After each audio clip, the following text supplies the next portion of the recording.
Coming up on this edition of Speed Chronicles, big NASCAR news.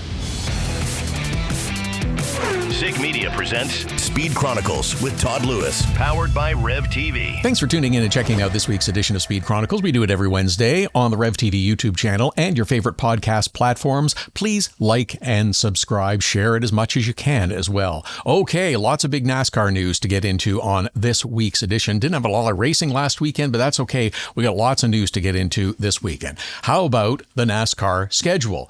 Official announcements and reveals are imminent, but it was put out a day or so ago from The Athletic, and there are some significant changes to the NASCAR Cup Series schedule. Watkins Glen just wrapped up. What is it, a week or two ago? It's really shifting ahead in the calendar next year to May. That's kind of a big gamble, isn't it? In terms of weather, could be great, could be a beautiful weekend, could be a little chilly, could be a little damp, might not be great. It's a bit of a gamble, but, you know, they race in the rain in road courses. San Diego is in, officially announced a while ago. We knew that this was happening. The Chicago Street Race is out. Chicagoland Speedway is back in. I guess lots of people, their thoughts were heard about that. Mexico City is out. And the finale returns to Homestead. Oh, and the All-Star race for NASCAR Cup Series next year. Dover in 2026. Did not think I would be saying that, but Dover. All of this was pretty much known prior to the official schedule coming out due to strategic leaks of information. Now, if you recall, think back over the last little while, some of these items started out, of course, it started to filter out that San Diego was coming. There's going to be a street race. There were discussions taking place. Then an announcement was imminent. And of course, the official reveal. It's all strategy. They leak it to a friendly reporter, gets a little conversation going, starts to build some excitement, anticipation, gets to see what's going on, creates a little bit of a buzz. Same thing with Dover, with the All-Star race. A few days ago, the All-Star race might be shifting to Dover next year. Again, leaked out on purpose, creates a little buzz. It's kind of a trial balloon too. See what sort of reaction you get, what sort of buzz and comments you get on social media, because too much attention is paid to that stuff. See what sort of reception it gets, and if there's any major blowback, you sort of have a bit of an advance notice. But it mostly gets a little buzz going, and then boom, there it is. It's on the schedule. Mexico is mostly being blamed on scheduling issues because of the World Cup next year. That's taking place in Mexico, in the United States, in Canada. I heard there was a little bit more to it than just the scheduling, but we'll leave it at that. It's at least the scheduling issue that they could not reach an understanding as to how to do that again.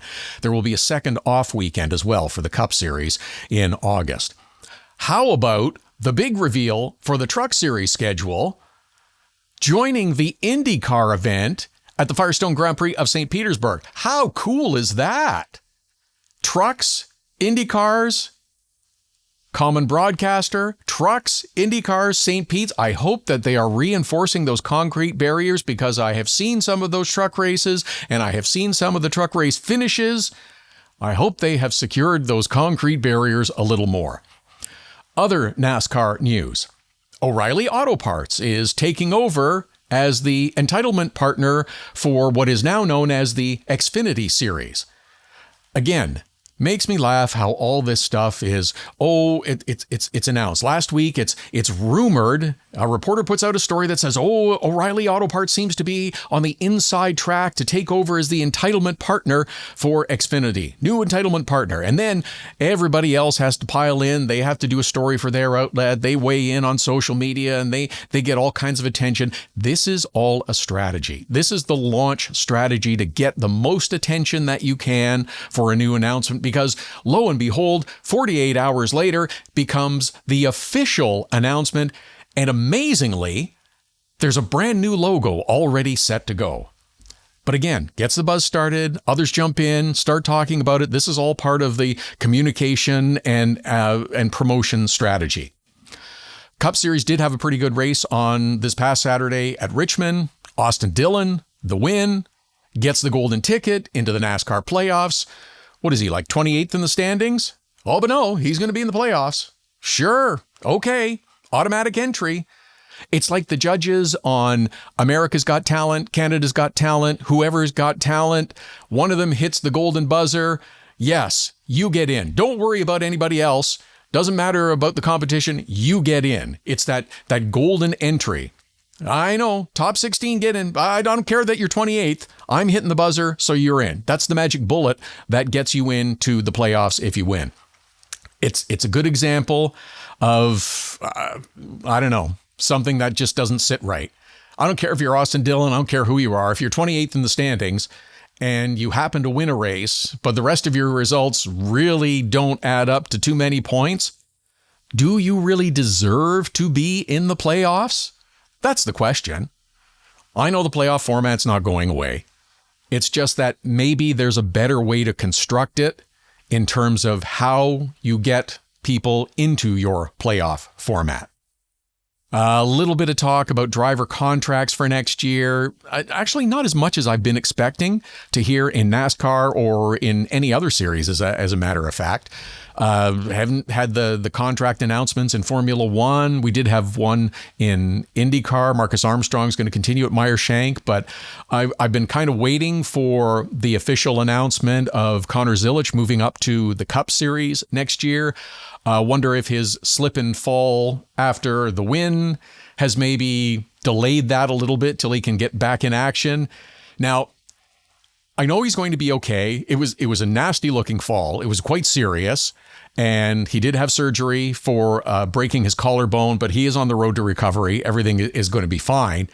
So let's have some fun with this now. When he does get back in action, I'm surprised I haven't seen more about this. So hopefully it's soon, but let's have some fun with this now. If I'm the television partner, I want to have an Olympic gymnast at the door of Conor Zilich and his car when he does go to get out next time, because I want to make sure that he can stick the landing. We can have fun with this. I know it was serious. It was scary at the time, but he's fine. He's going to be okay. Maybe you get one of those rope ladders that drop down from the door opening. Maybe you get one of those big push ladders that they have at Lowe's or Home Depot and stuff. They move them around so they can move stock in and out. Those big push ladders, you can climb up 3 or 4 steps. Let's have some fun with this now. He seems okay with it. You know, again, it was scary at the time, but he's good. Everything's going to be fine. Let's have some fun with this. The other NASCAR story that generated some talk and some interest has been the ongoing lawsuit. 2311 Front Row. Of course, this has to do with charters going back to the end of last season, start of this season. The lawyers are making millions on this case for both sides. There are legal briefs flying, there's motions, there's hearings, there's appeals. NASCAR is fighting hard to squash this. They don't just want to make it go away. They want to have it disappear and don't want anyone else even thinking of having this kind of discussion and case with all the filings and appealings and motions that have been going on by both sides. The two teams, 2311 and Front Row, are getting the full power of NASCAR behind this. The actual hearing isn't scheduled to take place until, I believe, December. And we are already armpit deep in documents and motions going back and forth. If the teams actually hang on to continue this process through up until the trial, which again, I believe is not scheduled till December, I'm thinking there's a settlement that happens. It just seems like this is what will happen eventually. There's a lot of posturing, there's a lot of motions, there's a lot of appeals and precedents that are cited, but nobody, especially NASCAR, wants to open up the books on what's going on and how all the business works. They're in the position of strength. All the other teams have signed on. It's just these two holdouts. It's not like they can't race, because they can race in open teams. They can do that. It's not like they're keeping them from racing and being on the sidelines. There's not really an issue with them making the field in any of these races. It's fascinating how this is going back and forth and how both sides are going so hard at this one. Again, I'd be surprised if it actually ever gets to a trial, and there will be some sort of settlement reached. And again, it will be the PR moves that come in at the end. It's like we've reached an equitable settlement. We'll no longer be pursuing. We'll have no further comment on this matter because that's it. We don't want to go forward. Mentioned the St. Pete IndyCar race. That's on the schedule for last couple of days of February, first days of March, and the trucks are part of that. The rest of the IndyCar schedule still a bit of a holdup right now. Apparently, Mexico City is a bit of a holdup. It's not quite done. I know there's issues. Toronto, of course, the logistics that are being danced and navigated there.